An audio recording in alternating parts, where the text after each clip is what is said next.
Continua o Alter Rebbe nos explicando como as orações têm essa propriedade e como elas também são eficazes nesse sentido, com esse objetivo de elevar a alma animal do indivíduo, de converter a alma animal para o campo da Kedushá, da santidade. Como se produz essa elevação da alma animal para a sua origem remota, onde naquela origem ela de fato é espiritualizada e elevada. Como isso se produz, como isso se realiza através da oração, isso que vai na sequência nos explicar o Alter Rebbe.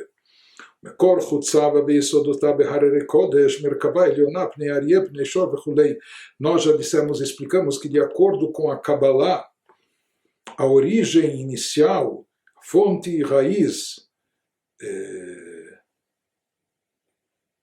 as fundações da alma animal se encontra nas alturas sagradas, naquele conceito que está simbolizado naquela visão do profeta Ezequiel, a chamada visão da carruagem, o que ele vê sobre a carruagem, isso como um veículo de elevação, né?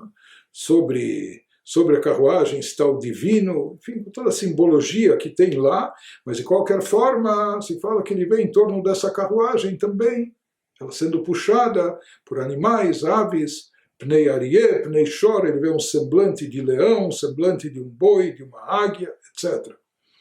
Isso representa e simboliza que a fonte da alma animal presente no ser humano, na verdade a fonte de todos os animais, do reino animal, também vem da mesma origem. A alma animal também presente no ser humano, ela deriva do plano da Kedushá, ela é derivada do plano da santidade e até de um nível muito elevado. E na realidade nós já falamos sobre isso outras vezes, o fato do ser humano se alimentar daquilo que é derivado do reino animal, sem entrar em polêmicas, controvérsias sobre isso, mas de acordo com a Torá, desde que é feita a shechitá, o abate ritual, é permitido comer a carne de um animal kasher, ou ovos, ou peixe, enfim, o ser humano se alimenta, por mais que o reino humano está acima do reino animal, mas para sobreviver, o ser humano tem que recorrer ao reino animal, aos reinos mais abaixo, inclusive ao vegetal também, as frutas, verduras, legumes, etc. Por que o ser humano se rebaixa, entre aspas, por que ele tem essa dependência de um reino inferior, por que ele precisa do reino animal para viver? Se ele não se alimentar, ele vai morrer de fome. Então, a Kabbalah explica que o reino animal tem esse poder de alimentar o ser humano, a criatura mais elevada. Por quê? Porque na fonte origem espiritual, do reino animal é mais elevada do que o próprio ser humano. Segundo aquela regra, conforme explicado na Hassidut, trazido da Kabbalah, que tudo quanto mais elevado é na origem, quando desce esse mundo inferior, desce mais baixo, cai mais baixo, mais longe, assim como uma parede de tijolos, aquele tijolo que estava mais em cima, quando a parede cai, então aquele tijolo vai cair mais longe. Então assim também ele diz, assim dizem os tratados de Kabbalah, que tudo que na origem espiritual era mais elevado, quando caiu a esse mundo físico, terrestre, materialista, caiu mais longe. Por isso os animais aqui são criaturas inferiores se comparadas ao ser humano, mas ao mesmo tempo, uma vez que na fonte origem inicial, espiritual, são mais elevados, por isso mesmo aqui no plano terrestre, são eles que alimentam e dão vida e energia ao próprio ser humano. De qualquer forma, assim como a raiz espiritual do reino animal é muito elevada, da mesma forma a raiz espiritual da alma animal presente dentro de nós também é muito elevada. Só que da forma que ela se encontra aqui no corpo físico, no mundo materialista, no plano terrestre, essa alma animal, na maioria das vezes, ou quase que inevitavelmente, ela acaba se associando ou tendo conotações negativas, como nós vamos ver a seguir. Então ele nos diz, isso que aconteceu, conforme explicado na Kabbalah, como pode ser que de um conceito tão elevado no plano espiritual acabam se derivando animais, animais predadores, animais ferozes, que devoram e etc., ou a nossa alma animal, com suas inclinações e tendências pecaminosas ou egocêntricas. De onde isso vem? Como do plano espiritual elevado acabou surgindo aqui no plano terrestre esse tipo de criaturas. Então, na Kabbalah, isso é explicado, que essa energia espiritual divina ela passa por um longo processo, e essa energia processada é diminuída, é condensada, é ocultada para tomar esse tipo de forma, para tomar esse tipo de corpo. Então, somente depois de todos os encobrimentos, ocultações, condensações, diminuições dessa energia divina, a ponto dela ficar ofuscada, obstruída, imperceptível, etc., é que essa energia chega a esse mundo terrestre da forma que ela chega, dando origem e vida às criaturas como são aqui nesse plano material.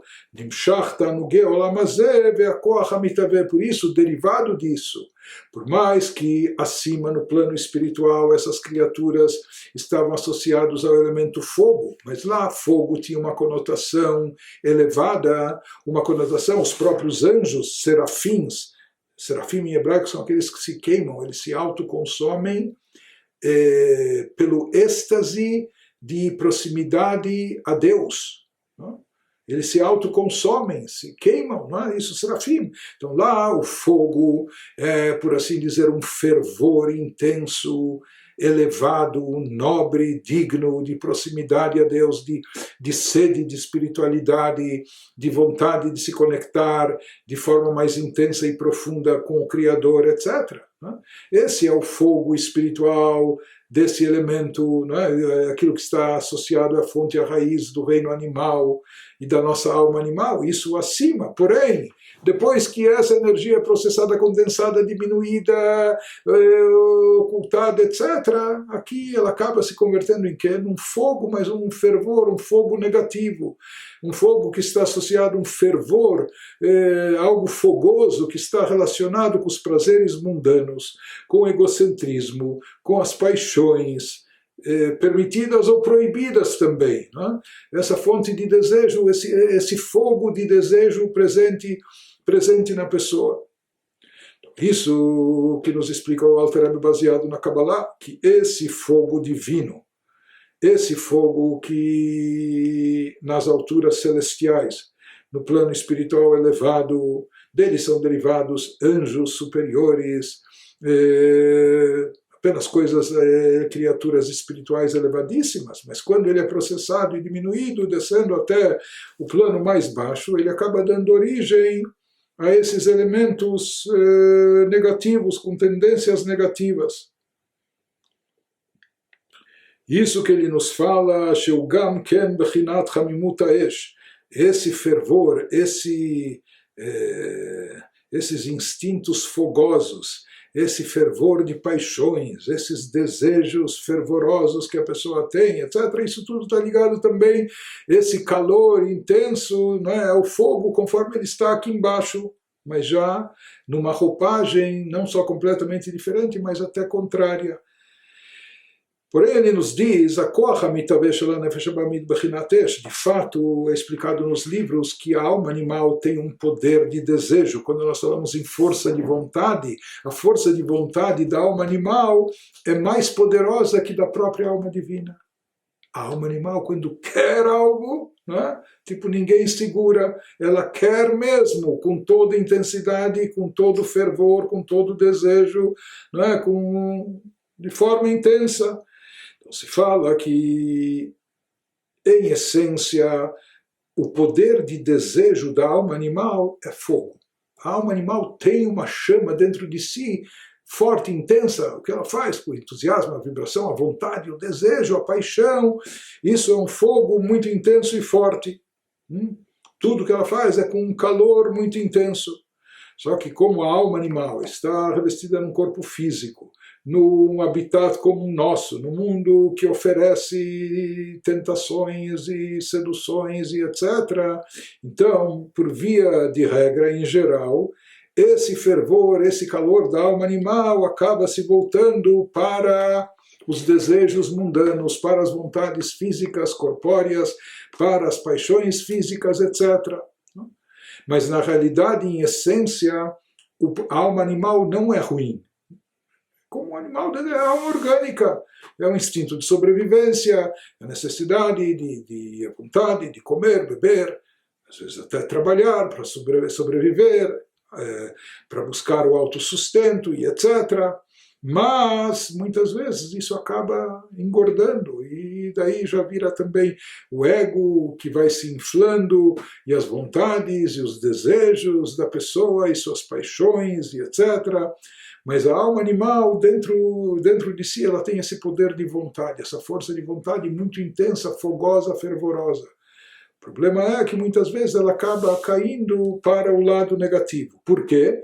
Porque junto com a alma animal, dentro dela, existe sim um elemento que é totalmente negativo.